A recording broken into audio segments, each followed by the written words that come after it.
Good morning, good morning. Apologies if there was a bit of a pause at the start of this video. We're having serious IT and network issues. So I may drop out in a minute, but bear with me. Anyway, thanks so much for watching. We have a massive breaking news for you, which is that the Northern Ireland government are applying to do something called the Stormont Break. No, me neither. Apparently, what it is it allows the UK government to override some aspects of EU legislation if they're considered to be harmful to the interests of Northern Ireland, and it needs to be applied for by at least 2 political parties. And that happened yesterday. So it's not been applied before, and it's EU-CLP, it's the font sizes, the 2 unionist parties are objecting because they say we've got over 1 billion in trade with the UK and it's going to harm that. And apparently there has to be some kind of process to go through. So 2 things from that. The first thing is we don't know if it's going to get through the process and be accepted. And secondly, if it does go through the process and be accepted, how is that going to work in practice? If you're a company in Northern Ireland and you continue doing your CLP labels to the current standards, are they going to be acceptable on Northern Ireland and GB market only, or can you place them as is on the EU market? And if that is allowed to happen, what does that mean for the other font size rules for everybody else? It does seem a really interesting point about the whole sort of Windsor Framework Protocol, which, I mean, have you ever read anything on the Windsor Framework, as in a document? Because I haven't. So it's a real watch this space moment. And yet again, chemicals is at the forefront of this kind of legislation. Those of us who are grey-haired, like what I am, may remember that the first overarching, directly acting EU regulation was in fact REACH. So we are really at the leading, if not bleeding edge of this. By the way, if you can hear noises in the background, that's my dishwasher rumbling, and I've got things wrong with how I'm doing things this morning. So anyway, I'm just going to put the link to the Reuters article here below this video. You can read up on it. And yes, interesting times, very interesting times.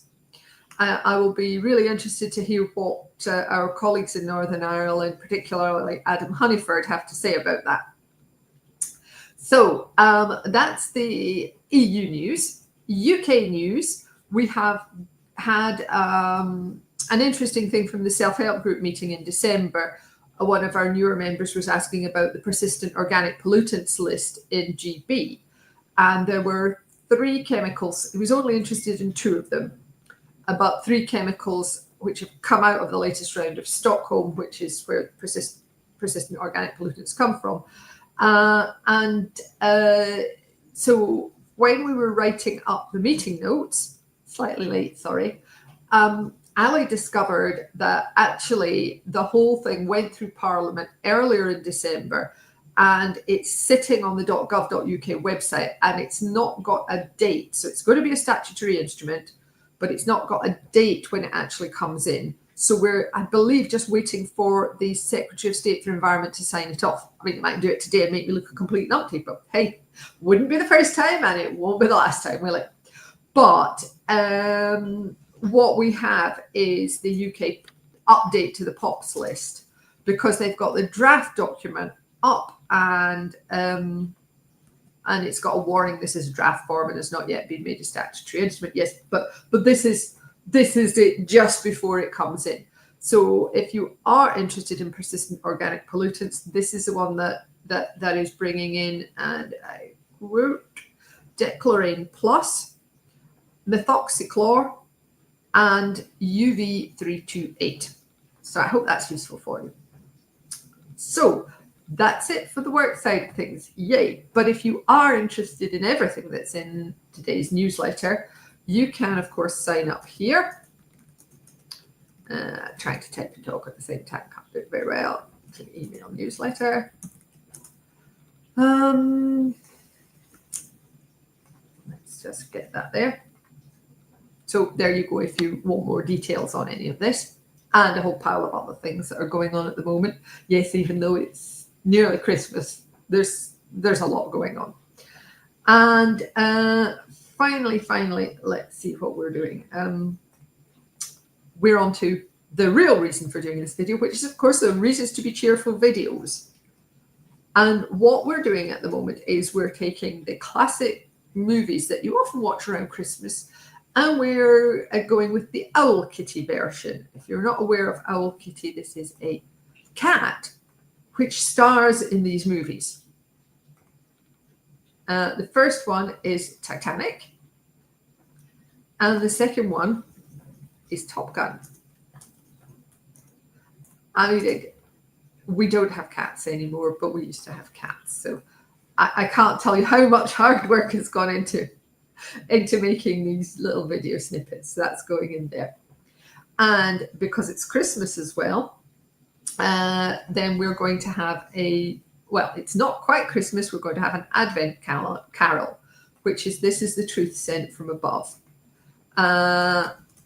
which is a beautiful, beautiful traditional English carol sung perfectly by the choir at Guildford Cathedral back in the late 60s or early 70s under the incomparable Barry Rose.